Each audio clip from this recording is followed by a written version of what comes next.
গোলাপগঞ্জের সোনাপুর চন্দ্রপুর সেতু থেকে ফেলে আলী হোসেন নামের এক যুবককে হত্যার ঘটনায় এক আসামিকে গ্রেফতার করেছে গোলাপগঞ্জ মডেল থানা পুলিশ। শুক্রবার রাত 11:30টার দিকে সিলেটের জালালনগরের পীরের বাজার এলাকা থেকে তাকে গ্রেফতার করা হয়। গ্রেফতারকৃত আসামির নাম হচ্ছে আব্দুল গফুর। সে বুধবাড়ি বাজার ইউনিয়নের কালীডহর গ্রামের মফস্সিল আলীর ছেলে। শনিবার সকালে তাকে কোর্টে প্রেরণ করা হয়েছে বলে জানান গোলাপগঞ্জ মডেল থানার অফিসার ইনচার্জ মাসুদুল আমিন।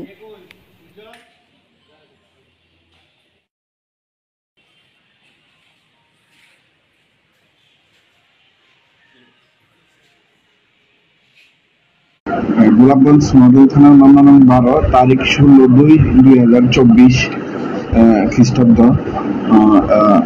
ধারা 302/34 এর এজার নামীয় 2 নং আসামি আব্দুল গফুর পিতা মুফাসসির আলী শান কালীডহর, সে মূলত মামলার 2 নং আসামি। তাকে আমরা অভিযান পরিচালনা করে জালালনগর পীরের বাজার এলাকা থেকে গতকাল রাতে গ্রেপ্তার করি।